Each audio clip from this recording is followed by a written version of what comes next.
Ladies and gents, we are finally here. Welcome to some Nations Cup action. This is the quarterfinal of the main bracket of Nations Cup 2023. And surprise, surprise, we've got some nations facing up against each other in 4v4 Age of Empires. We've got Canada, who's looked like one of the strongest teams in the event thus far. And then we've got Chile, who certainly comes in here as the underdog. So to whoever does lose this, though, they have yet to lose. So they would be still alive, moving on to a loser's bracket after the best of five. I'll talk more about that later. For Team Canada, a team who, again, just seems so experienced and so stacked. We've got Mayan flank with Slam. His pocket behind him is Hera, playing as the Hindustanis. The other pocket player, as we call in Arabia, is Mentalist, playing as the Huns, a player who returned this year. Was kind of sneaky about the fact he was back as well. Former top 20 player, by the way.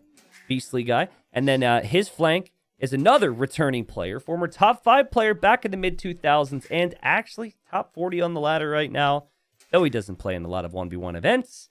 Chris, playing as the Ethiopians. By the way, we have some laming action, as we have White Court, one of the solid players for Chile, and that's the way to describe them. They don't have anyone in the top 20, but they've got a lot around the 50 mark, and that is White Court here, playing as the Vietnamese. Does know where the enemy TC is, of course. So he's going to be going archers for his flank or his team on the flank. His pocket is with Seppi, playing as the Gurjaras. I should probably show him, sorry. In the purple, then, we've got Sobek, who is, in my opinion, the best player, if we're talking peak form for the Chileans. And then in the orange, we've got Noisik, who, when he's having his day, is probably...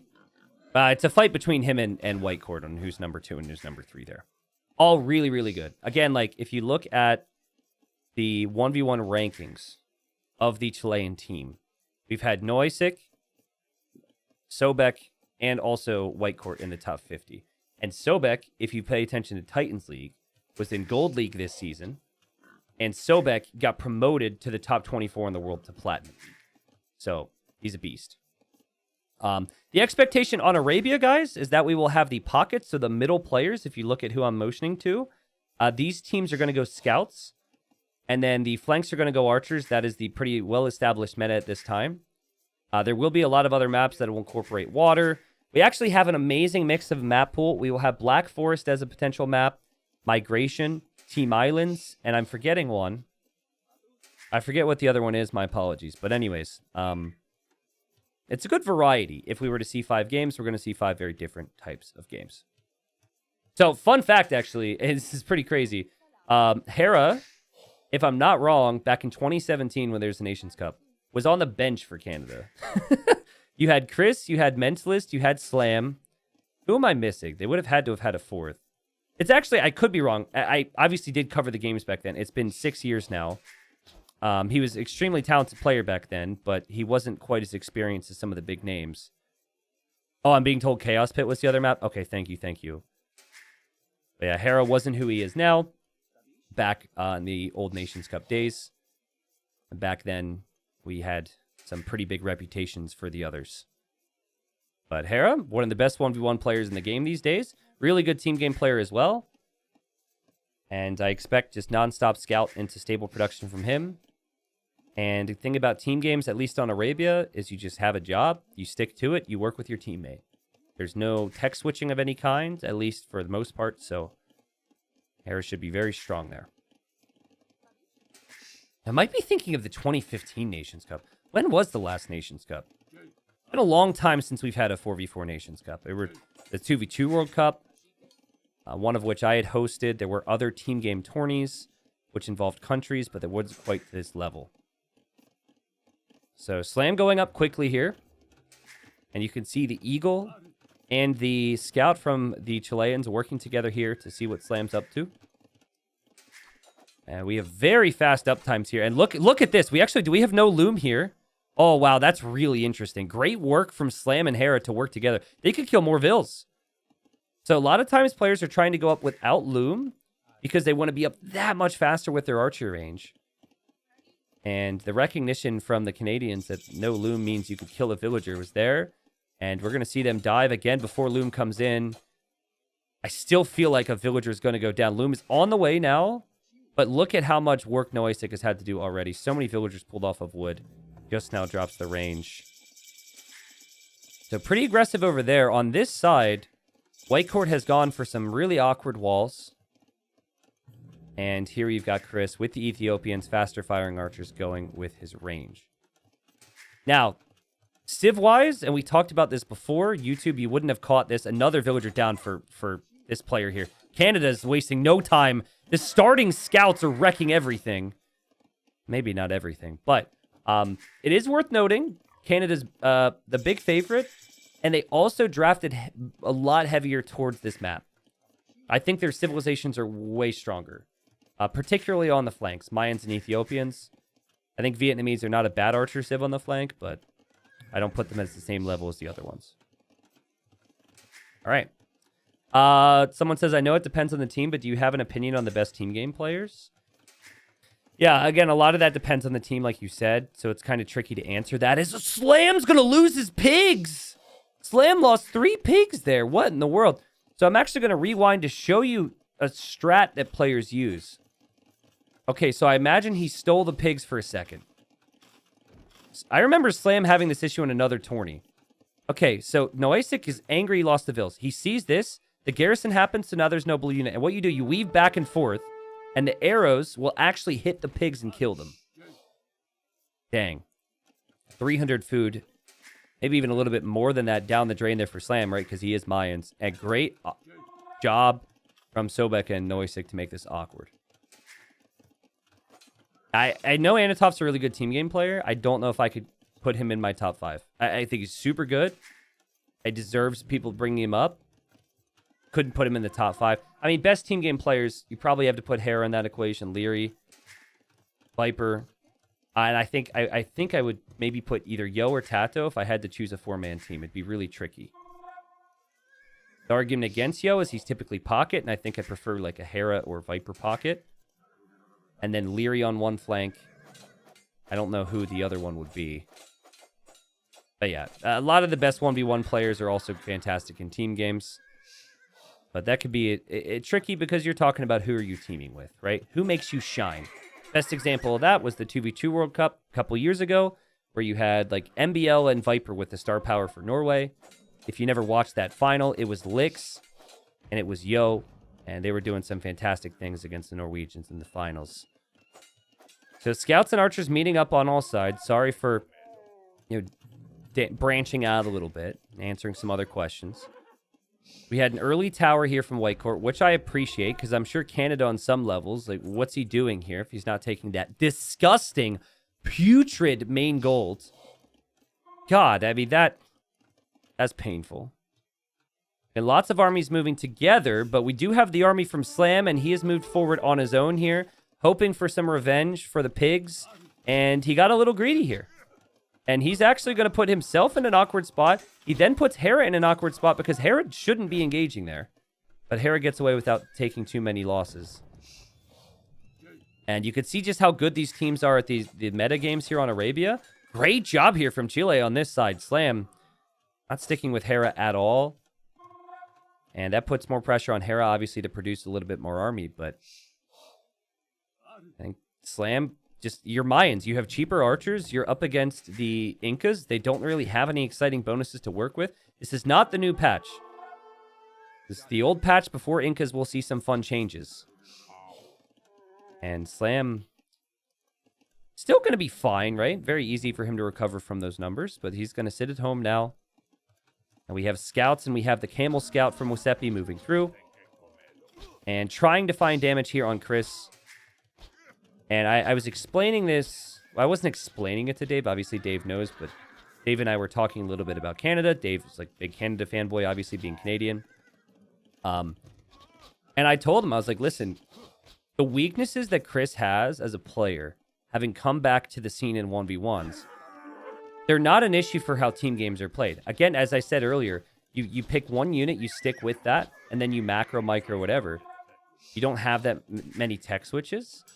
And it's those tiny little tech switches and, needing a monk here or there, a mangonel here or there, getting the timings down. All those highly specific things, Chris doesn't have to focus on as much. And I think he has been rewarded for it. Now, oh my goodness, the Hun player Mentalist gets through on Wasepi due to the fact that the Hindustani team bonus of stable lines doing more damage against buildings meant those houses went down quickly. That's a problem for him. Meanwhile, Hera's doing damage control on this side. And Hera's done a much better job of damage control when you compare these situations. All that said, Mentalist didn't do as much damage with his teammate as he would have wanted there. Still have to keep an eye on who's taking damage from the archer units. Chris's archers are somewhere else. And, I mean, Chris has a lot of idle time. He's got some awkward things happening here. And now we have Noisik and Sobek on Hera, and Hera can't take his gold. You do have Wasepi on the way to the next stage right now as well, and all of a sudden, everything's kind of falling apart for Canada, who tried to force the issue on one flank and is now getting hit here. Guys, how many people remember the tournament? I think it was Battle of Africa, where the Chileans beat Gamer Legion. Anyone remembering that? Look at Mentalist, by the way. He wants to help out Chris, and he will probably clean up these archers. I should have brought it up before, but the Chileans are no strangers of being the underdogs against good teams. I think Gamer Legion had to win that series 3-2 against Chile. I forget when that was or what event that was. It's all coming back to me now. But a big clear up here for Canada. Hera didn't lose that many villagers. Plus, he's got cheap villagers as the Hindustanis. And now there's a big power vacuum now, right? Like, there's so much army for Canada and so much time for them to be able to use them. Chris's army count is really low. Actually, like, Chris is actually... Of course, I complimented the guy. He's actually in the worst spot, I think, for Canada right now. At least Slam's got on the way to Castle Age and has 20 archers. Will they be able to defend from the amount of scouts and army we have coming forward here? Again, the devs, when they created the Hindustanis from the Indians, and I've never complained about that before, right? They made it used to be camels doing more damage against buildings for just the Hindustanis, or just the Indians. Then they changed it to all stable units doing more damage against buildings, but they made that a team bonus. So I actually think that with these amount of scouts, I think they should be taking out that archer range. I think it would go down way faster than people think. You're not going to find much damage elsewhere, so had you just been attacking a range, at least you could have been camping some level of production. Wasepi cannot make knights as his civilization. He's got camels that do more bonus damage, and then the Shravamsha Rider, which is good against archers. But we will have to see Sobek dominate here with the Franks, getting +2 armor already. Second TC for this guy. Again, top 24 in 1v1s based on Titans League results. And he's got to defend Noisik here. Noisik's got quite a few archers, but he's going to be in Castle Age a minute and a half later than Slam. So I think this side is really concerning. Meanwhile, on this side, we have White Court moving out, getting crossbowmen already. Should probably have Bodcanero, not Bodco, sorry. But oh god, he doesn't have Bodkin on the way. He is Feudal Age armor. And oh, this is so bad for Chile. Oh god, this is their advantage on this side. Oh, crossbows in now. But so worth it for Mentalist. Look at this. He's going to get so much value from the scouts. Doesn't even need to upgrade them. And any advantage they would have had over Chris on this side is kind of disappearing now. And Chris is in Castle Age as well. Chris is going to help out. And while Chris could still have some issues recovering, I think that balances things out on the side that they were weakest on. And now it's up to Slam and Hera to dominate here. And, like, the thing about Slam in team games, I think he needs to be in the conversation of one of the best flanks. He's probably weak in that he can only do flank archers at a super elite level, but he's one of the best flank archer players. His timings are good. His numbers are good. Obviously, he did have a mistake in this game, but he's since recovered from it. And this is bad. This is just bad on so many levels. Sobek is hoping to take an engagement here. Hasn't been able to get the timing here to help his teammate. And Canada leading the game economically, leading the game with army. We do have an interesting fight here. And maybe a bit of momentum could be coming here for Chile. But Noisik's going to lose all of his crossbowmen. Oh, boy. Sobek, it was two things. He was a little late to getting in the position he needed to, but then also Canada did a really good job breaking in and not allowing any type of time for like ballistics or for Noisig to be able to rebound. Does flank really matter on Arabia since it's so open, unlike Black Forest? It matters, I think, more so on an open map. It's that combination of archers and scouts. You're so close to the enemy, and there's so much potential for damage due to the fact that the map is open.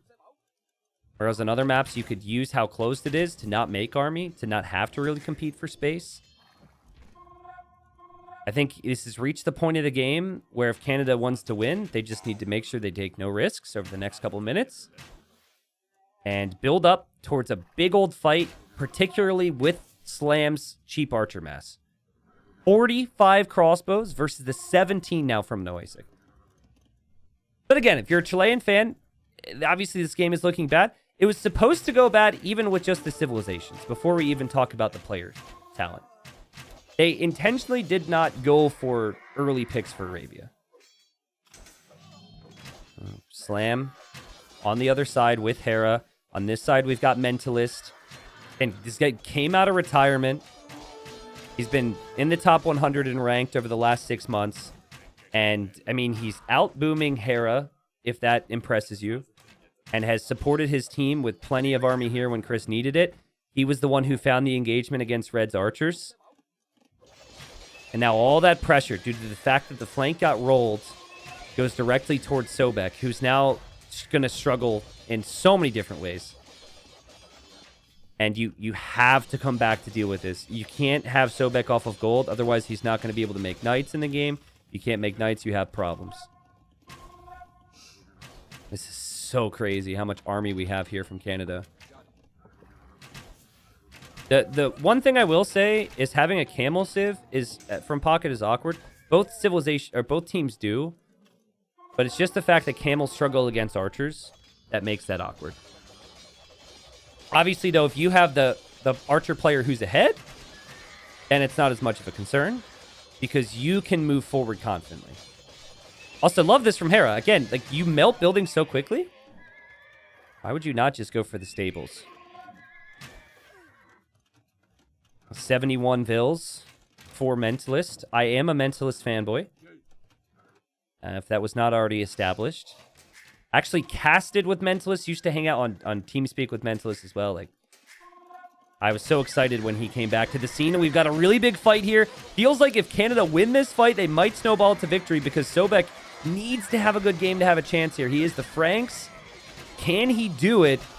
In the end, it does look like Chile clear it up. Very important clear up for them. Slam, obviously still pretty happy with the fact he's got 30-some crossbows. And the fact that Hera, his teammate, building up siege and stable in the middle. But Chile hold on. I think showing how strong they are, even though, like, when you have the star power of Canada, you typically just assume, like, maybe it's a mistake for me as a caster, but the best players you expect when they get leads to win games. And Chile's like, not so fast. What an awful gold to have, though, to start off a tournament game as the underdog. Like, this map, if I could pick up this map for Whitecourt and throw it in the trash so it's out next to the curb tomorrow, I would do it for him. Like, come on. This is disgusting. I guess other aspects of his map were horrible, but it does happen. It is Arabia, but it just feels so unfortunate. More ranges here for Noisig, who hasn't really gone for a lot of economy once he got ripped earlier. Because when you lose 5 to 10 villagers and you try and come back with economy, you're investing into something you're already behind in. That's the way to describe it. So what they do is they go full army. But Mayans have the better economy, and Mayans have cheaper archers. And Slam hasn't been hit to the same level, so that side has been a wash. Here you're seeing Whitecourt reclaim his hill, reclaim his gold, again recover. And, you know, Chile's still hoping for the best. But again, if you don't have the archer player with a solid mass, and the knight player is supposed to save the day, can you do anything here? Because the camels are the counter to the knights. And we're going to see this TC go down for Noisik. His ranges are going to go down. Anytime a unit's created here and it ejects to save itself, it will simply go down to the crossbowman. And the only way that Chile wins this game now would be on this side with the 42 Vietnamese crossbows. And then also those camels that Wasepi has, but he doesn't have many. Crazy how quick things snowball on you in these types of moments, right? If you're an archer player, why not just throw in like 5 to 6 pikes? Because it dies to the other archers. No one at this level would allow the pikemen to get anywhere close to them with the cav. Also, for what it's worth, 5 to 6 pikes still loses to a mass of camels and a mass of knights. You like, knights win the 1v1, and again, cav can choose when to take the fights. And some levels, that's high-level logic, obviously. High-level players have that knowledge in the moment to realize. At lower levels, you might want to mix in a couple more things, because people are just going to fight it anyways, but you do not see pikemen in Arabia team games for the same reason that you don't see skirms. Why not add skirms if you're the archer player? Well, because there's knights out there. Now, that's just Arabia meta. We will see a lot of other maps in this series. And so things do change quite a bit. General rule of thumb in team games, though, is if you're making a trash unit, you are leaving yourself extremely exposed to a gold unit that's on the other side. So the only way back for Chile, they felt like, was to just let Noisik die. He's not completely dead. And get into Cavalier. So that's what Sobek is trying. He's got 24 cav. He's got 112 villagers. The cav are headed over towards Mentalist now. And Mentalist has been waiting here with Chris. And I think they spotted stuff. There must have been communication. Slam is actually making outposts through the middle of the map. And yeah, that is why Mentalist is coming home. Mentalist is like, I may be old, I may be returning, but I've still got the skills, kids. Look at this. Just gates to buy time. Not bad. And it is buying himself time. And he's got enough knights here where he might actually be able to defend from the Cavalier.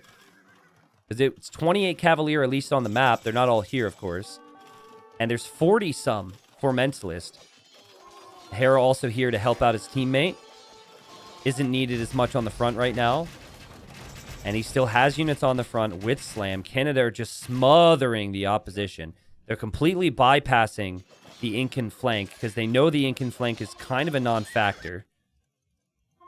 And here comes White Court now. This is chance number 2 for Chile to change this game, as they have Vietnamese Arbalest. More HP, obviously, can do great things. And against camels and against just knights could also do a great job as well. But now Slam's getting his upgrade, so now Sobek's just going to die to Slam, who's got 76 Arbalest. Like, what? Just mines for you. And this is going to give time for Chris to do some damage somewhere. I'm not actually sure where Chris's death ball is at the moment. Sorry for looking away from some of the engagements. It's kind of important that I see that. That's a stone. It's so hard to see, Gray. Eco is getting ripped apart by Sobek. Hard for him to produce. He's producing out all of the stables, and the units are next to a big death ball. We have Cavalier, and we have Armor for Mentalist, who will have 60 knights if he doesn't take an engagement before those upgrades come in. And actually, Harris should just run. Harris should just run, save what he can, and then I think the Cav could maybe clear this. Where is Chris right now? Where is he? He should be somewhere. Where's Chris's army? Oh, he's coming. He's coming. Okay, he's coming back to save Mentalist. Okay. Well, obviously, it was a pretty threatening situation. So, I think from my perspective, they wouldn't necessarily need to have Chris come home. But yeah, if Chris comes home, they will definitely clear this thing. And it's a safe play. You're ahead. Don't allow one of your players to be ripped apart by this ARB mass. And here you have it. You should get some of the Cav to get to the hill here. It's actually the best fight you could probably take if you're White Court, because you've got the hill advantage.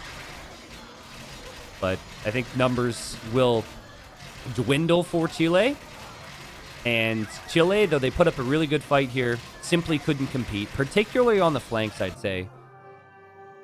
But in my mind, while the Vietnamese are probably up there as a solid flank choice to have, Incas are just...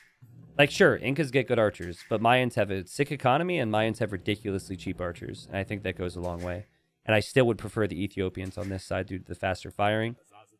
I think I actually would prefer to have Hindustanis over Gujaras.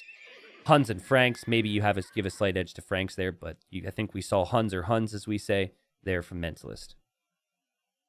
So, GG. Mentalist said HH. He's so used to clicking his TCs there. Most pros have H for their go-to TC. I don't think majority of people watching who've come back to the game have that. Game 1 goes to Canada, as many might have expected. But it is on the other maps where Chile is going to need to shine. They picked Migration and they picked Team Islands. And they did draft pretty heavy for those maps. So good job from Chile to try and bring it back. Here's a quick look through the stats here. You see for Canada, all of their players had a positive KD, which is pretty impressive. That doesn't happen all the time. And resources collected. A lot of Canadian eco as well. Mentalist coming out on top there. But then not too bad for Hera, Chris, and Slam behind. Okay, ladies and gents, welcome to Game 2. I'm kind of laughing because I've seen the civs. If you watched my Game 1 cast, even though, Canada dominated and whatnot, I did make it very clear that Canada had set up their draft heavily towards Arabia, and Chile was planning on some of the other maps. Considering the stakes, considering how good the opponents are, this falls, and now the civs, which I'll talk about in a second, falls into the category of must win for Chile if they want to win this best of 5, okay? For the Chileans, we have Koreans on the flank for Sobek. A pocket, we have Wasepi playing as the Sicilians. Combined with then the Spanish for White Court. And then the biggest non-shock for me in Portuguese for Noisic. Portuguese are so important. I'll talk about that more. On the other side, on the other islands, we have Slam playing as the Mongols. Mongols do have decent navy, but no real naval bonuses. The pocket then is Hera playing as the Burmese. I asked my viewers to bring up their tech trees. I don't even know if the Burmese have good navy. I know they get Bracer and Chemistry. So if they get Galleon, I could see them being decent. But again, not your traditional water pick. Then you have Mentalist playing as the Aztecs. Definitely not your traditional water pick. And then this flank is Chris playing as the Bengalis, which I actually think is a good pick. Mongols is kind of... This is how my brain works. Mongols is kind of like, it's okay. I don't like it, though, because you have Black Forest as one of the potential maps, and I think Mongols are amazing on Black Forest. Aztecs and Burmese, I'm unsure. Being told that they get everything except heavy demo and ship, right? Okay. And then, I lost my train of thought here. Sorry, the Bengalis I like because you get the additional villagers when you arrive to each age. Their ships heal up, and I think they have a pretty decent water tech tree. Now, the meta for this map has revolved around landing. However, what makes it awkward with the whole landing is that the players who are in the middle or the pockets tends to always spawn towards the back of these islands, which has led to a lot of people, if they're in the back position, back docking. If you back dock, you will have safe fish, but then your transport's going to have to travel the whole way around to get to the other side. And you might be like, oh, T90, these guys are pro players. They don't land on the neutral islands. You might want to make jokes, and that's cool. But I have seen teams not get the timing right. So they are looping around with their transport ship too late. The transport ship could be in either going down to the Navy from someone in, let's say, Chris's position. Or you just can't get over at the proper time. So look at this, though. This is why I'm bringing this up. Look at the dock positions. So you have back dock for Wasepi. You have back dock for White Court. You have the transport ship already. So he's got to get the timing right. But then you have front dock for Mentalist. And you have front dock for Hera. See how far they have to walk? See how late their docks are? See the crocodile that's chasing Hera's villager? She should be fine. Hera won't make this mistake, right? You just wall it in, kill it. Hera, you can do Hera, wall, Hera. Oh my god, that was way too close. Jeez. Anyways, so Hera's fine, as we all expected. He's gonna get his dock up. But okay, I want to continue to talk about this landing meta. So, people expect the landing, guys, and what they've turned it into is they will wall themselves, and sometimes you will see players even go for scouts at home. So a strategy that I really like, if you think it's going to be landing, and they should know that with these civs that Canada's going to land, I would want, like Wasepi, to just fish boom like a madman, but be prepared to add a stable at home. So anyways, we'll see. There's the transport for Mentalist. Where's the transport for White Court? Here it is. Now, at the same time, if you're expecting to be landed, you will see a lot of teams patrol the shoreline and wait for that landing to arrive. But we will have a landing from one team and a landing from the other. Will they find each other or not? Team Island is freaking amazing in team games until you start to run out of wood, which is why you want Portuguese with the Feitorias. And it's an important pick for other reasons as well, like having more HP on your ships. All right, there's the transport. And this is perfect. They're both on the same screen. We have 4 villagers for Mentalist. And, you could see that with the transport. Is there some transport vision bonus that the Sicilians have that I forgot about? Oh, God! Hera's also transporting. Chile's gonna be like, wall up, guys. What? They're both building barracks here. Oh, boy, this is about to get fun. Okay. Now, did any of them know that Chile's here? Oh, did they see the transport ship? I wonder. If there's walling, they know. Okay, Chris is going to wall up. He's going to go galleys, by the way. We are going to see the same thing for Sobek. And now we have some walls from Noasic, which is huge. Not completely walled, though. Okay, guys, I have a funny story to tell, all right? When this happened, I thought I would never tell another soul, but I need you to know about it. Hera should know about this now. Okay. I played Nations Cup. We were playing up against Finland B. And I was going water. I was the flank, okay? And we were expecting a landing at some point, and we were landing as well, all this stuff. And I said to my team, I said, guys, make sure to get loom, because if they're landing, you need to make sure you have loom in, because it's easy to forget if you're just used to going water, right? Really good thing. And my team, I don't know what was said exactly, but they were like, oh, good point. Anyways, fast forward, 5 minutes later, I've got scouts in my base. I'm stressed out. My villagers are dying like crazy. I forgot loom. I told my team, don't forget loom. And I forgot loom. And I got destroyed. And it was really bad. And then we thankfully ended up coming back. I did contribute at some point later on in the game, and we won that game. But it's so embarrassing that happened. So we've got like archers and eagles and towers and pressure from Canada. I've yet to really see the villagers or scouts and spearmen do much at all for White Court. In fact, did he lose his vills? Did he lose all of his villagers? That's bad if he did. So Canada's aggression kind of paying off. Players on the sides just trading evenly against each other. Slam's going to be on galleys, just like in Arabia. He's just going to do the same thing all the time. He's really good at it. Tower for Mentalist had delayed White Court, but White Court's got fish on the back, and oh, Slam's found him. Disaster for Chile. The last thing you can allow, if you're Noasic, is for fish from your pocket to be sniped by the flank. At the very least, you have to communicate if ships have gone by, and Slam just snuck by. And he could also kill Wasepi's fish now. It looks like a villager went down there for Hera, who added a tower at home. They still have to respect the threat of the scouts. But if you're white court and you're like under all this pressure on land, trying to do damage on land, you can't do anything about your fish. And oh, that's so bad. I mean, it's painful.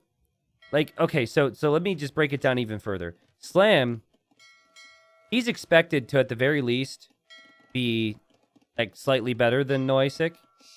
But the numbers should never change. The numbers should always be similar. So something went wrong there.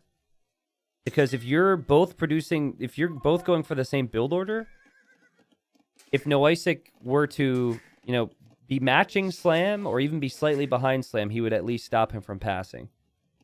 I don't even think Noisik has fish. What's the eco KD right now for Slam? Slam's eco KD 12-0 with 2 galleys. He has killed all these fishing ships. That's insane.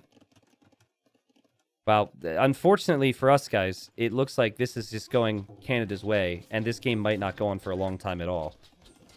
I mean, Wasepi's going to be Castle Age, but it's not like he has a navy. So he's going to go Knights to try and clear this up, and we'll see if he can. He's investing a lot into that. Over on this side, you've got 9 army for Sobek, and you've got 14, actually, for Chris. So he will have the better in the engagements there, you'd assume. Hera gets found out here. Hera gets stomped, actually. Might even need to delete the mining camp. And I guess Hera was probably confident that he could get the quick walls down. Or maybe he feels like he could fight this off, but he should lose all those vills, right? Oh. Well, it's not as bad as I thought. I can't actually see the HP of the other villager. It's one of those things that Hera's going to call a trap, but in the end, it was obviously quite messy. You've still got units everywhere from Mentalist, but he's now going to start to get attacked by the Knights. But considering there's no fish boom for the Chilean players in the back anymore, I think they'll all be very happy with how this is going, Team Canada. Look at the fact that Slam is here is ridiculous. With those 2 galleys helping out. What is that? That is the transport ship for Hera. Okay, interesting stuff. Okay, building's still up. We have a tower going up here for Hera because you want to be able to still use these villagers. And he saves the vills now. So those vills are still alive. Villagers are still here for Mentalist as well, just chilling. If he makes it to Castle Age, that'll be a pain. Here you have Mentalist being attacked by a scout from White Court. The White Court created another scout. He lost his vills early, so he's unable to make another type of building, like a siege workshop or more stables later on. Good work there from White Court. Bum, bum, bum, bum, bum, bum, bum. This is nice for Noisik, similar to what we had said before. If you're able to bypass the flank and get some fish damage in, it's good. It does look like Sobek had kind of done the same thing. Actually, Noisik's on the freaking other side. I confused the 2 players. Noisik looped the whole way around after he had lost water, I guess. But Slam's up already. And very similar to game number 1, you give Slam a ranged unit, and you just tell him to make that ranged unit and macro, and he is one of the best players in that type of position. Again, Eco KD 16-0 for Slam. Total KD 22-3. Look at Mentalist KD, though. Mentalist KD isn't good. 3-28. What? Did he lose more on land than I saw? White Court didn't kill that much. It must have been some on water. Well, actually, I think we probably just caught him at a bad time because those Knights cleared up all the archers and eagles. But I see it as a... Oh my god, is Noisik's rushing out here with vills. I genuinely see it as a positive that the... that Wasepi has had to make Knights here for now, because that is not something that you can use elsewhere. And Noisik's going to drop a TC next to all this, as Hera's still trying to keep his vills alive. Is in Castle Age now, so he gets extra attack on his spears. Plus, Slam is here with some navy. Hera could also make some Knights. All right. What else do we have here? Just Slam's navy. Will this go late game's the big question. You have the Portuguese. And the Portuguese can be insanely strong if it goes late game. And it can definitely give you the potential to come back. Canada's much bigger team population, but Hera's losing these villagers now. So while the buildings are still here, the buildings could get cleared up. Important for Slam that he continues to take out docks so teams can't come back on water. And important for the Chileans that they get their eco up and running. Chris has been the silent killer in this game. Chris has had a really good job in his role. And he's now on 2 town centers. We might even see a third. And he's starting to destroy the docks from Sobek. So this should probably get worse unless we could somehow see White Court do something on land. I question whether or not he's going to have the eco for it. He's supposed to have fishing ships behind. So here he comes. Canada prepped outposts. But again, you have the player with 37 economy trying to do damage to kill people. Not going to be easy. What's up, Mystery Moose? Welcome, welcome. Oh, goodness gracious. We've got 3 monasteries from Mentalists. You just had to know with the Aztecs, right? I mean, Hera had Burmese as well, so you had to figure that it would happen one way or another. Even Hera's Knight is here getting healed up. So I'll ask you guys, who is the most devastating position right now in terms of the land attack? Is it White Court, who's just not making a second stable? Or is it Mentalist, who's Aztecs with insanely strong monks, with 3 monasteries and also the Siege Workshop here? The answer is clear in my eyes. I think the most devastating attack is coming from Mentalist. But let's see if Hera reacts here. Hera just fishing away. He's paying attention to this right now. Does react to this pretty nicely. And he needs a couple quick walls here to keep the units away.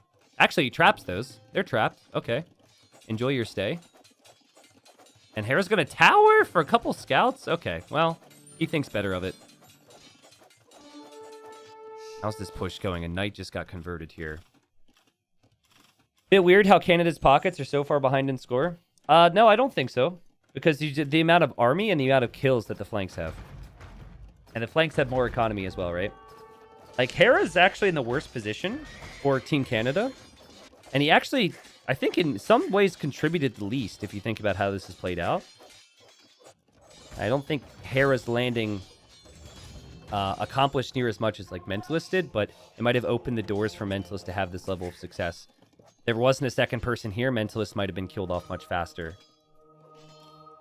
Hera's plan now, and it's the right thing to do, is simply just add a lot of eco all the time and just don't die. All right. Make sure you're in the game. Your teammates are taking you guys, like they're getting a big lead. And there is some level of pressure on Canada with the civilizations to make sure they win this quickly. I really need to know what happened with Noisik, though. You're Portuguese with more ship HP. I think he's struggled a bit today up against Slam. It just really feels like Slam's class is shown, and Slam has such consistency in his role as the flank. He's done it so much. And while I respect Noisik's skill, he's not, like, this is a guy who I think's, like, in college or working at the moment. He's not, like, full-time Age of Empires. There was a period where he was playing all the time. And he was, like, much higher rated in 1v1. So I think he's just not quite as sharp as he needs to be. Hard to kill people on Team Islands. And Chile, they've got a civilization that could take it late in the Portuguese. And now the Lycavs show up from Wasepi going in for the monks. And we also have a castle at the same time. We have Noisik with Atonement. So he's converting the monks away from Mentalist. Ooh, interesting moves here. And this is the correct play. Is it a great thing that you are investing significant chunks of your economy into clearing up land that is yours? No, it's not. It sucks. But, you know, you have to do it. And now White Court doing what he can to kill off some eco from Mentalist. Mentalist has less eco than White Court does. And Mentalist will lose his monasteries. And he's going to lose his Siege Workshop. So Mentalist is a non-factor now. This is why it was important that Hera got his eco rolling. Hera trying to convert some knights. What a random mix of units this is. I guess Slam has sent a couple camels over, so I think Hera will end up being fine. A castle on the shoreline for Sobek. That will allow him to redock in this position. We do have Imperial Age at the same time for Chris, though. And Chris is going to go for villagers and drop a castle, most likely, to try and go for trebuchets. The same thing that happened to Chile in game number 1 is happening here. Except for the longer the game goes, I think the better the civilizations are for Chile. Which it wasn't the case in game 1. But again, the theme was like, Slam kind of just beast modes and destroys Noisic. And Chile does a really impressive job at holding on. So, you know, props to Chile for doing that. Can they make this game go to the point where Fetorias matter a lot? And, you know, Koreans having epic navy could matter quite a big deal, quite a lot as well. Have all the villagers been cleared up? Well, obviously you've got Chris now. So Chris is hoping he can win the Trebor. So there are Canadian villagers on the Chileans' islands.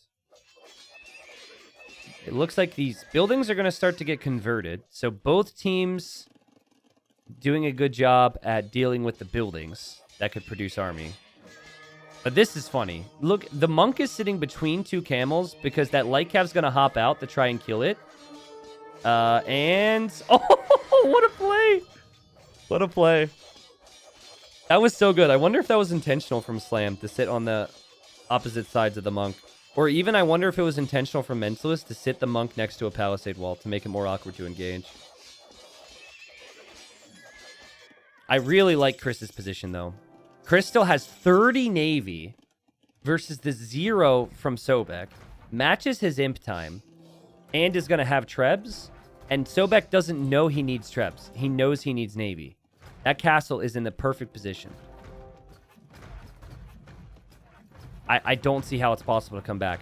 I guess for Sobek, he got shipwright first. So he actually waited for production so he could get shipwright, which means the ships are cheaper. But it might be a little too much waiting. Wasepi's going to try and come onto water now. Do we have anything of substance on land anymore from the Canadians? No, I don't think so. And I'm hoping we didn't have a drop here. I'm looking at Whitecourt and the fact he didn't garrison here. And it makes me think there might have been a disconnect here. Well, then again, he just signaled that. Okay, never mind. I mean, there's a lot going on for him. Yeah, he just had realized. Amog, it looks like quite a few people responded on how to remove closed captions for you. Hopefully that helps. Mongols. Why did I think Slam was Mayans? I guess that was game number 1. I was like, Mayans get galleon? Oh, that's the war galley dock. Disaster. War galley dock goes down. And that's not something you realize, because I think if you would have realized it, you would have never queued up in that dock. Okay, never mind. He's going for it.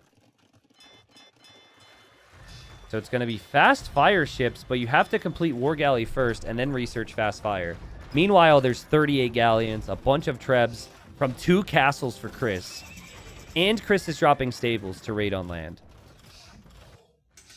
And like Hera hasn't been needed. Mentalist hasn't been needed. These guys genuinely haven't had to do anything over the last couple minutes except correct their economy. And Hera's going to show up and he's going to be adding to the stress of the situation. And Hera says, hey, nice gate. I'm not going to chase you. I'm going to hold the gate open. And Noisic says, I don't like that. I'm going to make a new gate, which is honestly disgustingly fast. That would have never happened for me. I just would have been like, welp.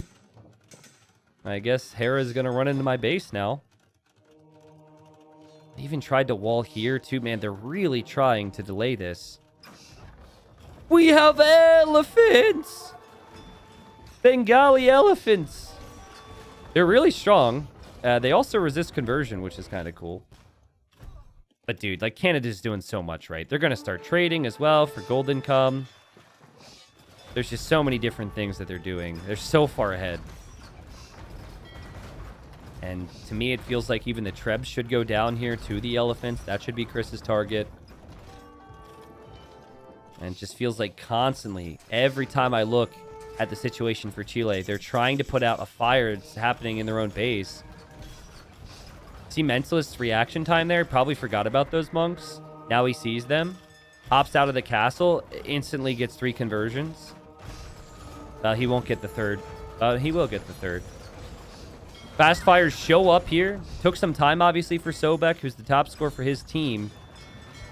He played really solid for them in game 1 as well. But again, some problems that happened elsewhere on the maps fell into his lap and led to some big, big issues.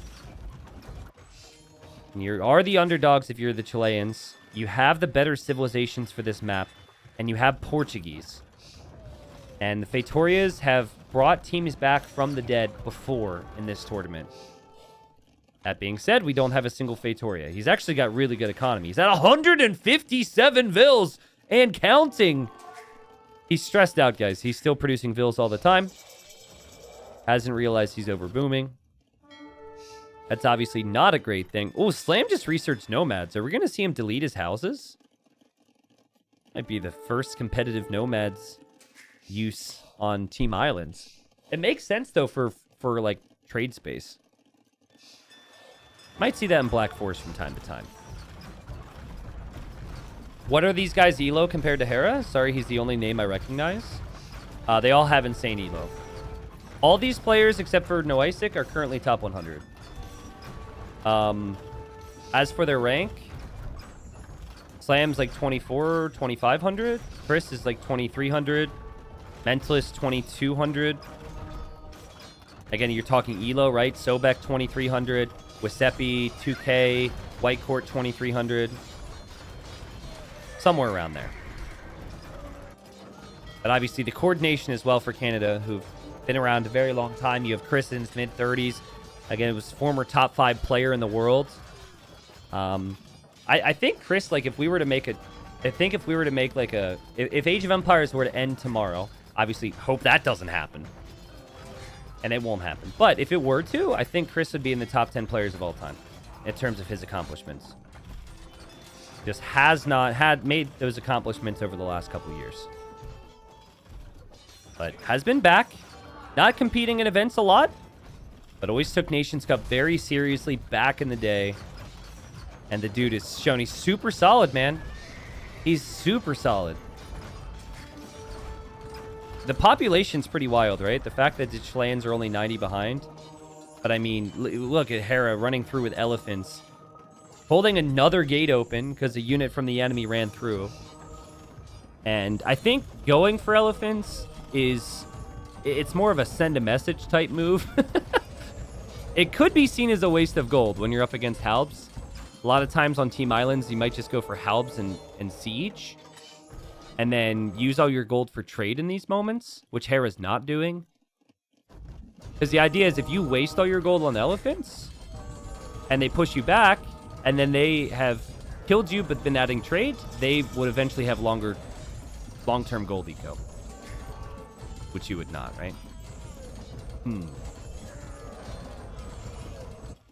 Still progress being made on this side. We see Elite Eagle Warrior being researched by Mentalist, who just hit Imp. We also had White Court just hit Imp as well.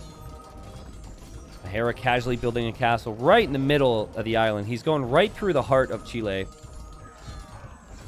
And Burmese elephants are very strong. He did get all the upgrades, too. He got Halda. So they have additional armor compared to normal battle elephants. Mangadai from Slam. Whew. And Slam's got elite Mangadai as well. This is just crazy. The amount of technologies that they have. The amount of units they have. Look at the overboom, though.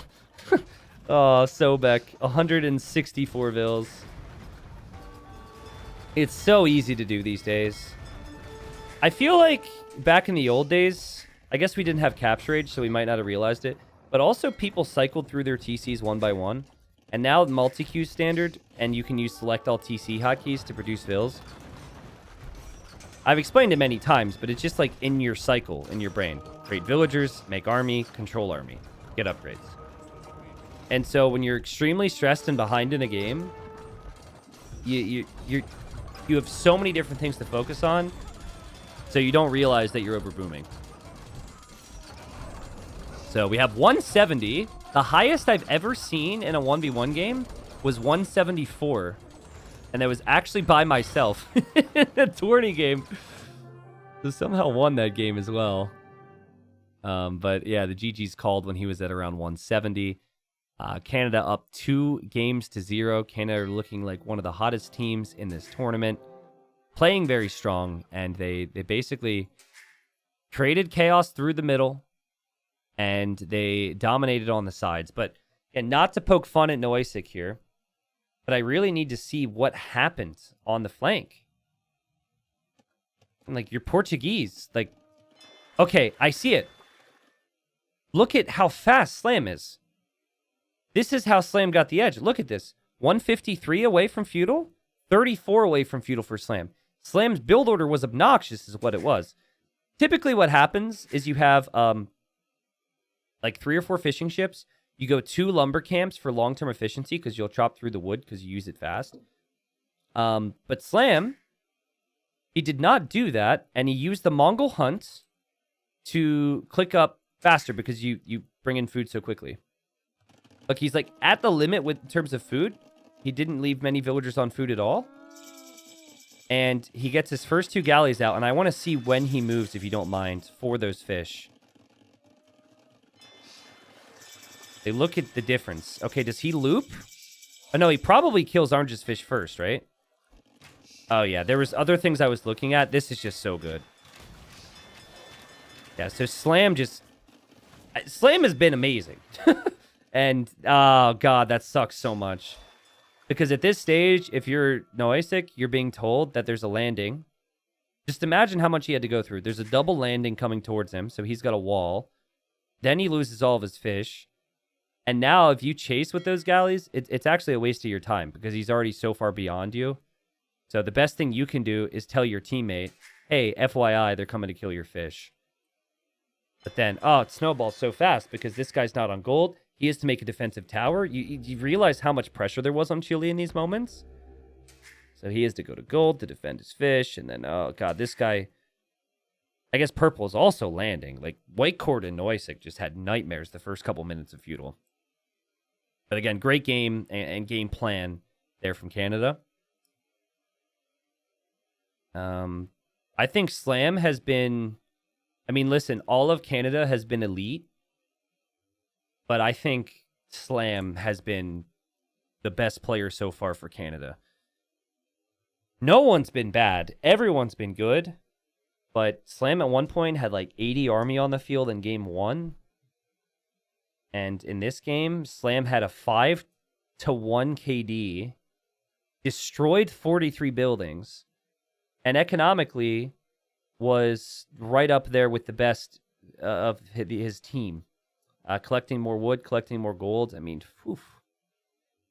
You have a player dominating and affecting 3 players like that early on. It makes the rest of the team's job very smooth.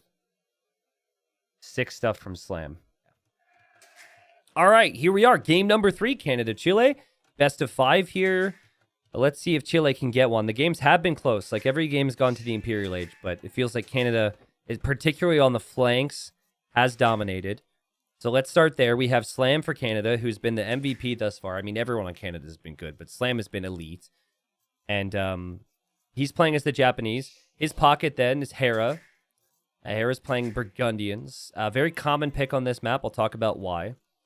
Here we have Chinese for Chris. And I remember Canada doing this. I think it was like in their group stage match. I forget who they were up against. My memory tells me Italy, but I don't even know if that's accurate. And it's a bit of a Canada thing. And a lot of other teams aren't picking Chinese here. It's just due to the fact that Chinese have an awkward start. But the job for the middle player is to take land control, and Chinese are really good at that. And then the other flank would be Mentalist, and he's playing as the Dravidians. Really nice civ to have here. Very nice team civilization to have here. Because you get the extra attack, you get the +5 population space for the dock going up for your team. So it just kind of helps out. And also good fishing, good navy civilization. Other flank here, we got Persians for White Court. Kind of curious about that. They're not known for their best navy in the long run, but they are good to transition to land. Pocket then is Wasepi, who's Malay. Fantastic on water, not necessarily great on the land. Then you have Noisik, who's Lithuanians. He is going to have a killer game, just realizing that he's actually going to pocket because the color switch and everything. And the remaining flank is Sobek, so he's been pocket all series. They put him on the flank as the Italians, seeing if he can compete with the Slammer Jammer. So, played this map a lot in Nations Cup. We lost every time. We lost to Germany, and then we lost to Finland. But I'll tell you what I experienced. Our team, or at least I did very few practice games, and our strategy was a bit weak, and I have watched a lot of games since. And what I've noticed is that some teams would like try and go for an extra fast uptime on flank, even skip making fishing ships themselves at times, right? In order to snipe fish of the pocket. Yeah, think about it. So what we did is like, okay, water v water on the flanks. You go for your casual uptime, make a couple fishing ships, whatever. Pocket then comes in and helps out on water later, transitions to land. The pocket is relying, particularly Hera as the Burgundians, because you have the wood upgrade available in Age Earlier. You can get gill nets in Feudal. Hera doesn't want to fight on water. Hera is expecting Slam to block that off. I don't know if the Civ's necessarily perfect for it, but I feel like Italians are one of the best civilizations to get a slight lead because it's cheaper to go Feudal. I want to see Sobek be aggressive with his uptime, and his first 2 galleys just pass right by Slam. The downside then, of course, is if he loses those numbers, and Slam could just pass him and head right over here towards Noisik. So it's a tricky balance. But yeah, ideally for both teams, the pockets just don't really fight on water, and they eventually transport to the lands, add town centers, expand, and make a lot of things there for map control. So don't know if that clicks for you. Anyways, we're talking about sports. Someone said, actually, someone points out that Canada has not lost a game in the entire event. Yeah, can you go through who they played? I would absolutely love to review that. That would require a bit of digging up information for people. But, I mean, yeah, Canada's look really strong. I don't know if they played a top 5 talent yet. And this Nations Cup, like a lot of Nations Cup, feels like they've got like 4 or 5, maybe 6 super elite teams, which should be like 3-0ing the majority of other teams if they're not in that bracket, you could say, or tier list. But no, Canada's one of my favorites. I think we'll really get to see what Canada and China are made of in the event Canada wins this, and then it's Mr. Yo's China up against Canada. That should be a must-watch series for sure. All right, you see the uptimes here? This is what I'm talking about. This is your time. If Hera's fish gets hit, could devastate Hera. And if Chris's fish gets hit, could really hurt him as well. Are you going to be sad if the Vikings cut Dalvin Cook? I'm not going to be sad. Like, Dalvin Cook's a great player, but I think the correct move for the Vikings is to cut him. So, I respect the guy. I think he's a good player, but, you know, he took a lot of damage, dude. A lot of running backs in the NFL, they just beat their body up. Running backs don't really have as long careers anymore. No Adrian Petersons, am I right? Oh, what a legend, dude. I go back and watch his highlight videos every now and then. And then I cry afterwards about how he didn't win anything when we had him. But yeah, we'll see. I don't follow a lot of off-season stuff with the Vikings. I know there's going to be a lot of defensive changes, and we lost Adam Thielen, which also makes me sad. But apart from that, I don't really know what's going on. Canada played France A, Italy A, France B in their group. Oh, okay. So I didn't realize they had Italy and France in their group. And they didn't lose a single game. That's pretty sick. I think many people would consider France top 6. I think Italy is maybe just outside of that. So I was right. They played Italy. That's very impressive from Canada. France has looked good. Yeah, sorry. I haven't been covering as much Nations Cup because I was concluding Titans League. And then I was in concluding Titans League. And then I was in Germany for NAC. And then I just took a trip for my birthday. So there's just been a lot of things. And I wonder if Slam's back dock was just a calculated approach to be able to get the timings right to position himself and save Hera here. It's crazy how in the Islands game, Slam made it look so easy with his faster uptime, and then here it's like Slam's just ready. That's what they were trying. Here we've got Galleys engaging, and we have the better engagement for White Court thus far, but Mentalist could change that if he gets that weak Galley in there. France is considered seed 1. Yeah. But the seeding is based on the rank ladder, and that was not, in my opinion, a proper way to properly rank the teams. I understand why they did it. Not a proper way to seed the teams. I think proper seeding would have had like Finland maybe seed 1, maybe China seed 2, maybe Canada seed 3, Brazil seed 4. I know it wasn't too far off from that, but yeah. But yes, per how they seeded it, France was number 1. I think France's results have shown their super talented team is in the discussion, but they're not seed 1. But they could still win the whole thing, and I'm curious to see how good France gets over time. I did cast 2 games from their series against China B earlier today, where they won 3-2. It was a really good series. Slam's got Japanese fishing ships, so he's not even moving them. He doesn't care. And he has had a really good, clean start here. Feel like there was idle TC time for Sobek. Feels like a weird thing for me to check. But something's up here. Let me check real quick. Is it even here? I never use this for team games. Idle TC. Oh, God. Pain. 2 minutes. White Court as well. I think that's because their build orders were designed to be fast.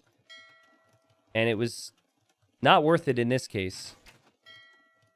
We'll see how these guys trade. I probably should be focusing a little bit less on the flanks now, as they will just be trading against each other pretty evenly on both sides. Chris drops TC number 2 and number 3 in the middle right there.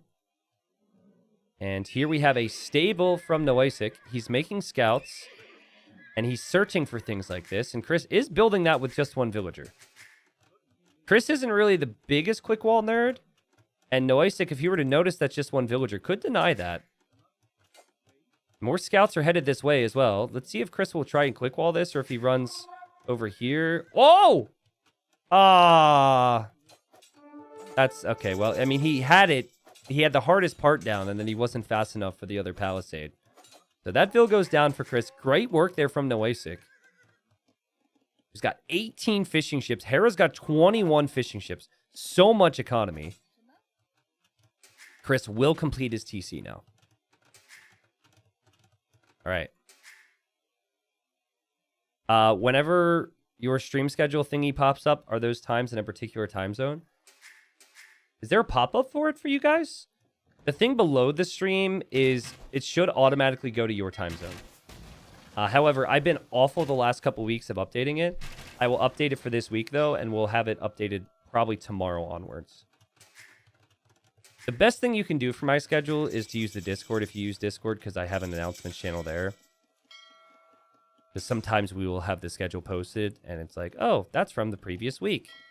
And then you don't know that because you haven't seen it on the Discord. There's comments that come from a bot sometimes. Really? Like, where does it pop up? That must be new. I didn't hear about that.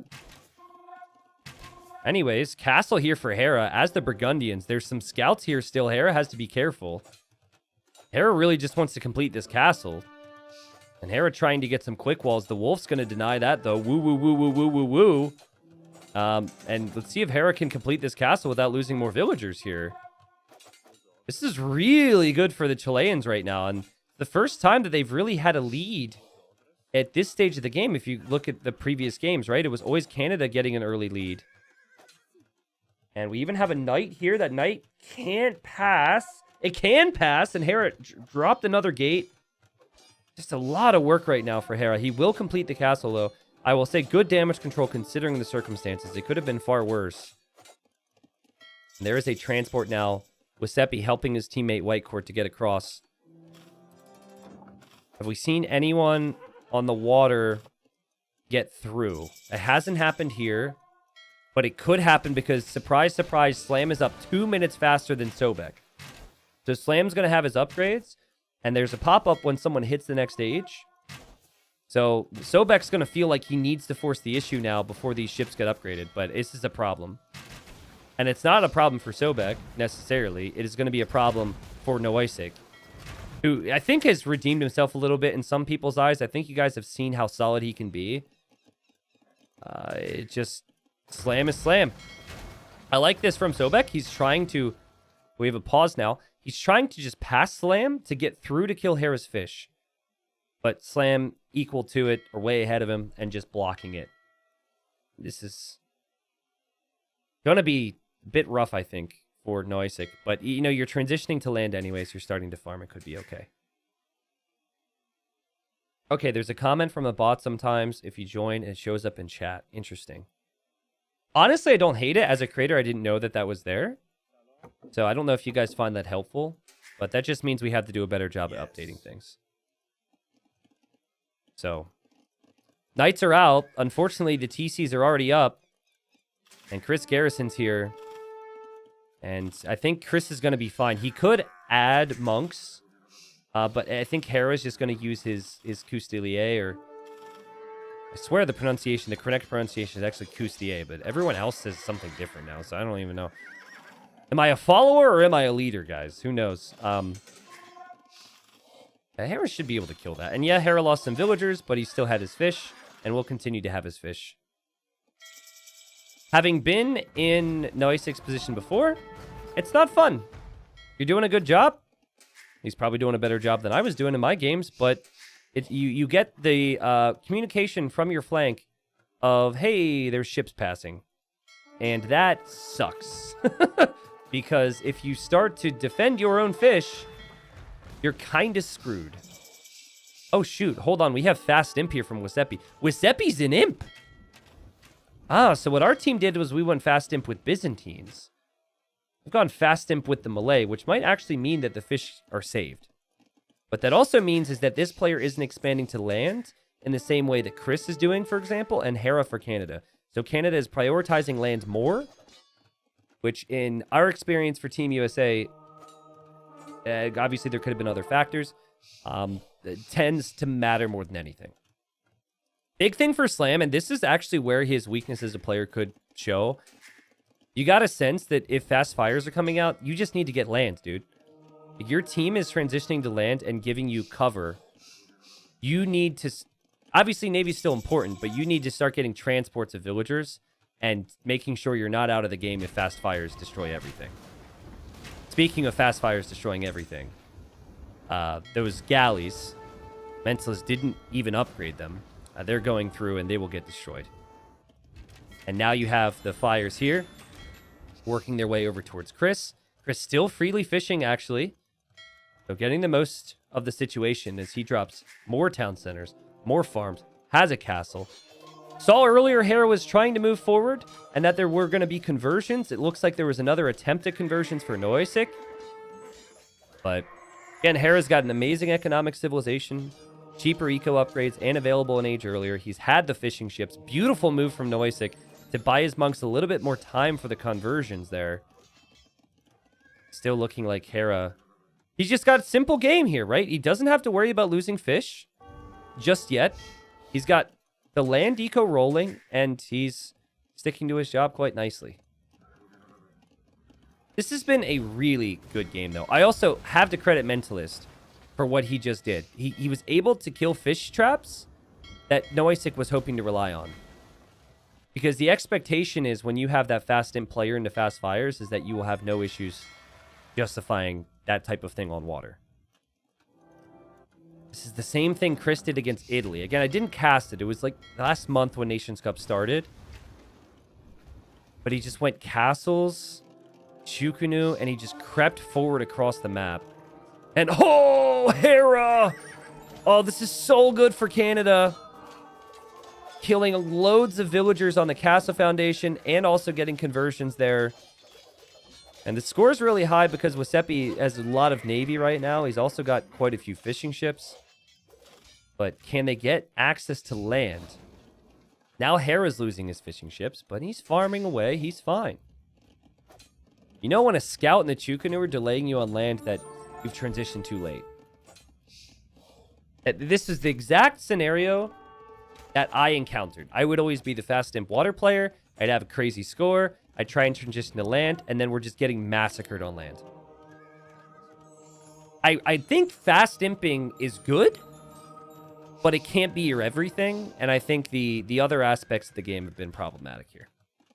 Slam was very late to going for his eco, but he still is a threat against Sobek. And the other thing to mention is Sobek's just got 1 TC here. He can't comfortably do everything he needs to because of Hera's presence. And it feels like this castle should have gone up a long time ago, but Hera's just delayed the inevitable castles, sorry. Such a great job from Hera here. As we have 100 Vils for Chris. Chris is a minute away from Imp. Hera's already in Imp. And so now it's 1 player in Imp for both teams. 1 player for this team, obviously, is Giuseppe. But he's struggling. He can't afford Arbalest or Bracer or any of these things right now. And Chris will have 2 Castle Chukunu. Plenty of upgrades. 3rd Castle's coming up now. And things seem sectioned off pretty nicely right now for Team Canada. By the way, Slam using random demos against White Court's galleys. We haven't talked a lot about White Court this game. He's got 84 economy. So he's really been booming up. I think the Persians would want to go Paladin eventually, which is kind of a tough switch. But he has time right now. And there, of course, are things on the other side, which could be good against Paladin, but we'll see. Elite Chukunu on the way for Chris right now. 440 population for Chile. A fair amount of that is Navy. There's not a lot of Navy on the field anymore for Team Canada. And if you think of the compositions you want on land, you normally want a strong archer unit with a strong cav unit, and there's not many that are stronger than the Custilier or the Chukunu. And they're trying to buy time and get walls down, and I think Canada can sense it. They can sense there's blood in the water, and they've just advanced forward here. As they're also going to... Oh, need to be careful here, Hera. Think about trebbing down that castle, because purple's not imp yet. Nice save from Noisik. Again, very impressive damage control. Still, unfortunately, taking tons of damage. And, well, monks are moving forward here. It looks like purple, who was dealing with that, didn't notice the treb was there. We'll go for the treb. Probably pick that off. But life is just so easy now for Chris and Hera. Their economy is just unbelievable. And it's all safe, right? They're not getting hit, but anywhere except for, random ships. And Slam's actually helping out, too. So he's actually... Looks like Slam is going to either come back on water or transition into land in some way. This was a little poor from Chris. The crossbows, our only crossbows, with all their attack upgrades, though, paying off. But this is what Chris did in that game against Italy I referenced. Just kept stacking castles and pushing forward with military. Got to be careful, though, Chris. You could lose everything here. The castle might not go up. We have a conversion or 2 from the monks that were left over. We have the converted units going for the trebs. We now have the crossbows showing up. And hold the phone, guys. The Chileans are here. Dang. Yeah, Canada's got to pick up the phone. No, Canada's got to... They've got to turn off the phone. They've got to hang up the call and get out of here. Hera, not with Chris for a moment. Chris maybe feeling what I've been feeling about how easy this is going to flow for them, but Chile said, nope. We've also got a couple Latis here with decent attack. Still a 75% this castle. Oh, focus down the Vils here, Giuseppe. I know you've got other things to worry about. Focus down those Vils and make sure this castle never goes up. It's a 90%. Arbalest is in. It's a 95%. It's not going to go up. The score is flipping.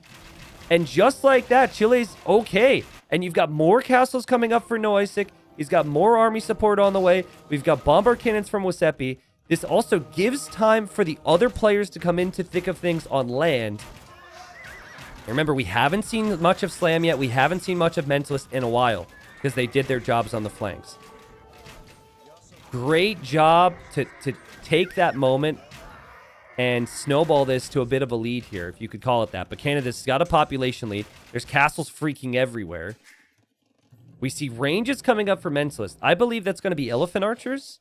Could easily be skirmishers with the Dravidians as well, though, because they do fire faster. So a bit of an overextension from Chris, but he now completes the castle that is very much destroyed already. And I think, really, you got to see more army production here from Hera. He's had the castles. Like, Hera hasn't been hit really at all. I like this, deleting the TC on this island. You don't need it anymore. And yeah, just group up your mass together. That's the key here. Like, this is very wasteful from Hera. Don't lose that. Catch up on some upgrades. And we've got Elite Samurai as the long-term option for Slam. He doesn't even have Elite yet. And oh boy, no. Now this is so bad. We do have Elite Latus for the Lithuanian player, but the bombard cannons are going to be pounced on. And the Chukunu are here as well in high numbers. Just saw Slam research Yasama, which is a unique tech for the Japanese that mean their towers fire more arrows. And who needs castles when you can go Japanese towers, I guess. And those towers are just going to fortify the position next to the trebuchets. And oh man, guys, you could see it for a moment. It was getting so exciting for Chile, but the consistency of production from Chris was insane, despite the losses. Hera's production's now ramping up. Slam hasn't been needed. Now he's contributing. The contributions from Sobek feel too late. He is going Elite Genoese Crossbowman. And the contribution from White Court feels too late as well. He will be going Paladin. I think if you were to look at all the... like all four civilizations and match up their best army comps all fighting together with max pop, I actually think the Chileans are in a better spot. Genoese crossbowmen should completely neutralize elephant archers, for example. Should neutralize the Custier. Elite Latus are very strong. I think samurai are kind of weak in these types of matchups. Dude, Chris is such a classic player. He doesn't care if he throws away army because he knows he's always going to make more army. But Canada, they're pushing, and Chile's losing grounds. They're also, I would say they have about, I think the Chileans maybe have 40 or 35% of the mainland's control, which is an issue. They need to somehow get more space. I'm not sure if they really can get space. Great raids from Hera there to find some spots. Well, Hera's going to make bombard cannons now. Which one is better, the Latus or the Custier? It depends on the situation. I think the response that was just given which is pretty good, actually. Someone said, against weaker units, the Custier. Against stronger units, the Latus. Yeah, I think ignoring armor and having so much consistent damage output make me prefer the Latus. Also does depend on how you use them. Oh my goodness, what a battle. Look at all the units. This is 4v4 Age of Empires. We've got Paladin, Latus, Genoese, Crossbowmen, Towers, Elephant Archer, Siege. And again, Chile's like, this is what we can do. I don't know how you say we've got this, guys. I guess you could just say vamos, but I don't know if the Chileans are really in a vamos mood right now because they are still falling back. The Elephant Archer's firing speed for the Dravidians is an underrated thing about them. I remember a recent conversation with Tato where he said that people should be going Elephant Archers with Dravidians. And people have usually just been doing that with the Bengalis. And the consistency and the positioning and the unit type and the fortifying here from Canada makes me believe they cannot be stopped. Because anytime they gain ground on you, they're just going to drop a crazy tower, man. And so you have to spend your time with your siege dealing with that tower. If you ever engage, you're underneath the towers. And like we've said, you know, it's becoming increasingly difficult to find space if you're Chile. And while their population's still pretty high, I'm looking at some of these stats here and starting to get a little bit worried. Like, notably, the access to gold, which is more so down here, is an issue. Gold and stone should be an issue. They've got to be running low on some of it right now. So yeah, I think they need one big fight. As for when that fight's going to come or what it's going to be, I do not know. Slam Samurai have basically been useless, by the way. One kill for that whole group of Samurai. his contributions come through with the towers here. They're still playing on the old patch, so when Samurai get a bit of a buff, maybe it'd be more realistic to contribute with Samurai. Still 200 army for both teams. Canada only has an eco lead of about 40. But you can see Hera is switching away from the Kustier, going mainly Halb cannon. And they're slowly pushing back these buildings. Dang, how many kills from the towers? Good point. 19. But imagine how many units the towers have weakened as well. Elatus forced to dive in here to save castles. How did this onager make it beneath this castle, by the way? How did that happen? Anyways, the GG's called. Very good game there from Team Canada, who, again, I mentioned they played very well in the past on Migration, and I think any team who plays them in the future, the next one being China in the semifinal, I think China has got to avoid picking Migration against Canada. They look really good. Canada still has not lost a game in this entire event, and that was group stage into a round of 16, into the quarterfinals, and now we'll have a semifinal. Was a good series. It just did feel like Canada had that next level to rise to, whether that was like individual brilliance or just overall consistency. It just felt like Canada's just so strong. I still, though, felt like that was very competitive and fun to watch for a 3-0. Sometimes you look at 3-0s and you're just like, well, that was a stomp. We're wasting our time every game. I still thought it was a good time. Also felt like we had some moments of redemption for players who'd switched some roles. I'm very impressed with the Chileans. And the thing that you need to remember is the Chileans also had yet to lose a series, at least beyond the group stage. So they are still alive, and they will move on to the lower bracket, as this is double elimination. I will show that here in a second. Here's what the KD looked like this game, though. Economically, Chris and Hera, they just transitioned to lands so much faster. And I think what Noistic was hoping to do was he was hoping his scouts would find more value. He killed a villager from Chris. He killed like 2 or 3 from Hera. But Hera and Chris had more fishing ships. And actually, I'm not even sure if he did have more fishing ships, so maybe I shouldn't say that. But Chris and Hera got the town centers faster. So it's like you kill 3 or 4 villagers from the enemy. Oh, great. They're already ahead of you because they had their town centers right away. So that was really good. Also, I was very impressed with how Mentalist played, even though we barely talked about the guy. He had looped in to kill fish from yellow and kill fish from purple, which is kind of hard to do when you're on yellow side with the Vast Imperial Age. I also felt like Slam, at least initially in early feudal, up against Sobek's type of play, it's such a good job. Remember, he blocked off the passageway, so a faster navy from Sobek couldn't get to Hera's fish. And then he was, faster to Castle Age by 2.5 minutes when compared to Sobek, I think. And then at that point, your teammates are kind of doing all the jobs you need to. He did also make it awkward for the fast fires to get through to Hera for as long as possible, while covering some ground on land and eventually just contributing with towers. But I enjoyed it. We do have one Chilean viewer here who says, like one Chilean sport journalist said, "We played like never, we lose like always," and then a frowny face. But listen, Chile's been really good this Nations Cup, right? They're up against one of the top talents. Don't get upset. Let's look at the bracket real quick. So the Chileans will be up against Germany A in the losers bracket. If whoever wins that will be up against Brazil A. Like, woof! We've officially made it to the point where we've got elite teams playing off in this tournament. Let's just go from the top bottom real quick. This is the main bracket. Again, teams that have never lost. Mexico actually took a game off of Finland. Finland is my favorite coming into this event. Finland then stomped Russia. We'll be up against Argentina. Now Canada's going to move on to face China. Again, for any of these teams in these semifinals, if they lose, they pop down here. So they are still alive and could win the whole thing. But I'm thinking between Germany and Chile, I think that series will be closer than this one, but maybe Germany's my favorite. Maybe with a 3-1 or 3-2 scoreline Germany.